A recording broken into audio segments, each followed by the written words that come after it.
Hi అండి. Welcome back to my channel ABK creations.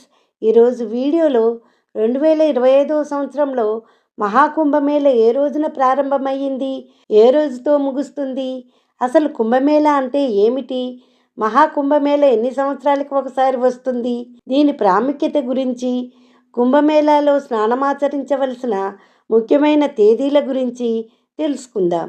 ప్రపంచంలోనే అతిపెద్ద ఆధ్యాత్మిక వేడుక ఈ మహాకుంభమేళ మన దేశంలో ఘనంగా జరుగుతుంది. ప్రపంచ నలుమూలల నుంచి కోట్లాది మంది భక్తులు, లక్షలాది మంది నాగసాధువులు, అఘోరాలు ఈ మహాకుంభమేళాలో స్నానమాచరించడానికి హాజరవుతారు.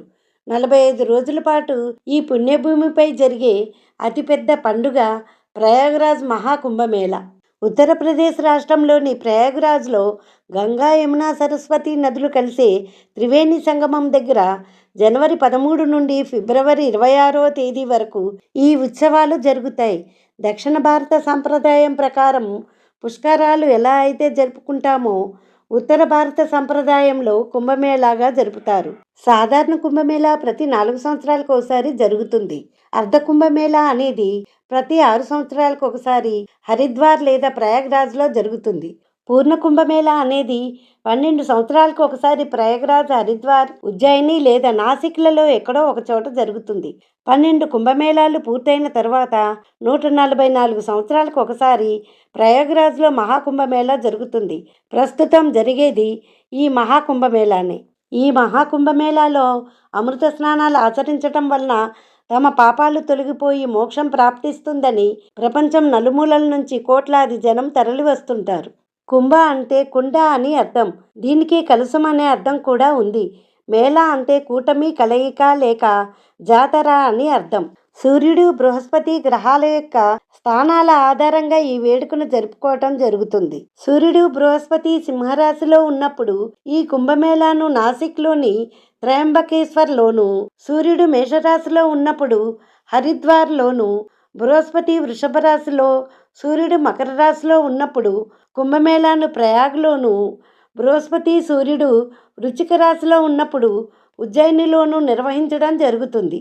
ప్రతి స్థలంలోనూ కుంభమేళాను నిర్వహించే తేదీలను సూర్యుడు, చంద్రుడు, బృహస్పతి యొక్క స్థానాల ఆధారంగా ఎప్పటికప్పుడు నిర్ణయించడం జరుగుతుంది. హిందూ గ్రంథాల ప్రకారం భూలోకంలో ఒక ఏడాది దేవతలకు ఒక రోజుతో సమానము. దీని ప్రకారంగా దేవతలకు, రాక్షసులకు మధ్యన 12 ఏళ్ల పాటు యుద్ధం జరిగింది. అందుకే 12 ఏళ్లకు ఒకసారి కుంభమేళా నిర్వహించబడుతుంది. దేవతలకు 12 సంవత్సరాలైతే భూలోకంలో 144 సంవత్సరాలకు సమానము. అందుకే ఈ సమయంలో భూమిపై మహాకుంభమేళా నిర్వహిస్తారు. ఈ మహాకుంభమేళా 1881 సంవత్సరంలో జరిగింది. అంతటి అద్భుతమైన కుంభమేళా 2025లో జరుగుతుంది. ఈ మహాకుంభమేళా అలహాబాదులోని ప్రయాగ్రాజ్లో జరుగుతుంది. దీన్ని ఆదిశంకరాచార్యులు ప్రారంభించినట్టు చరిత్ర ద్వారా తెలుస్తుంది. పురాణాల ప్రకారము సాగర మథనం ప్రారంభమైనప్పటి నుంచే ఈ కుంభమేళా ఉన్నట్టు తెలుస్తుంది. కొందరు పండితులు గుప్తుల కాలం నుంచే ఈ కుంభమేళా నిర్వహించినట్టు చెబుతున్నారు. ఈ కుంభమేళా సమయంలో నదుల్లో నీరు అమృతంతో సమానమైన లక్షణాలు కలిగి ఉంటుందని నమ్ముతారు. అందుకే ఇక్కడ స్నానం ఆచరించటం వలన సకల దేవతల అనుగ్రహం కలుగుతుందంటారు. అంతేకాక ఇక్కడ స్నానం చేస్తే మోక్షం పొందుతారని చాలామంది నమ్ముతారు. పురాణాల ప్రకారం మత్స్య పురాణంలోని క్షీరసాగర మథనంలో అమృత కలశం ఉద్భవించింది. ఈ అమృత కలశం కోసం దేవదానవులు 12 సంవత్సరములు యుద్ధం చేశారు. ఈ వివాదంలో అమృత బిందువులు కొన్ని భూమిపై పడ్డాయి. అమృత బిందువులు పడిన ఆ ప్రదేశాల్లోనే కుంభమేళా ఉత్సవాలు జరుగుతాయి.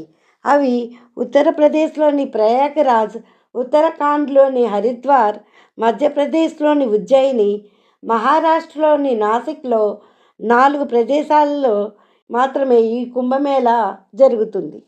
కుంభమేళాలో అమృత స్నానాలు ఆచరించడానికి ప్రత్యేకమైన తేదీలు జనవరి 13వ తేదీన పుష్య పూర్ణిమ, జనవరి 14వ తేదీన మకర సంక్రాంతి, జనవరి 29వ తేదీన మౌని అమావాస్య, ఫిబ్రవరి 3వ తేదీన వసంత పంచమి, ఫిబ్రవరి 12వ తేదీన మాఘ పూర్ణిమ, ఫిబ్రవరి 26వ తేదీన మహాశివరాత్రి.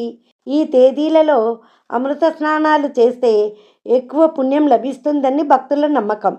ఈ 45 రోజుల్లో ఎప్పుడు ఈ ఉత్సవాల్లో పాల్గొని స్నానమాచరించిన సంపూర్ణ పుణ్య ఫలితం దక్కుతుందంటారు. ఈ ప్రయాగ్రాజ్లో ప్రధాన ఆలయము బడా హనుమాన్ ఆలయము. గంగాఘాట్కి దగ్గరగా ఉంటుంది. 1787 సంవత్సరంలో నిర్మించారు. ఈ ఆలయంలో 20 అడుగుల ఆంజనేయ స్వామి శయన భంగిమలో పడుకొని ఉన్నట్టు దర్శనమిస్తారు. ఈ ఆంజనేయ స్వామి చాలా పవర్ఫుల్ అని చెప్తుంటారు.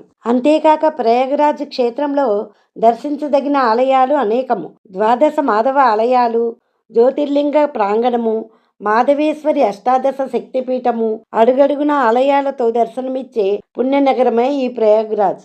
ప్రయాగ్రాజ్లో ఏర్పాటు చేసిన జ్యోతిర్లింగ దర్శనము, తిరుమల తిరుపతి ఆలయ నమూనాను, అయోధ్య రామాలయ నమూనాను తప్పకుండా చూడాల్సిందే.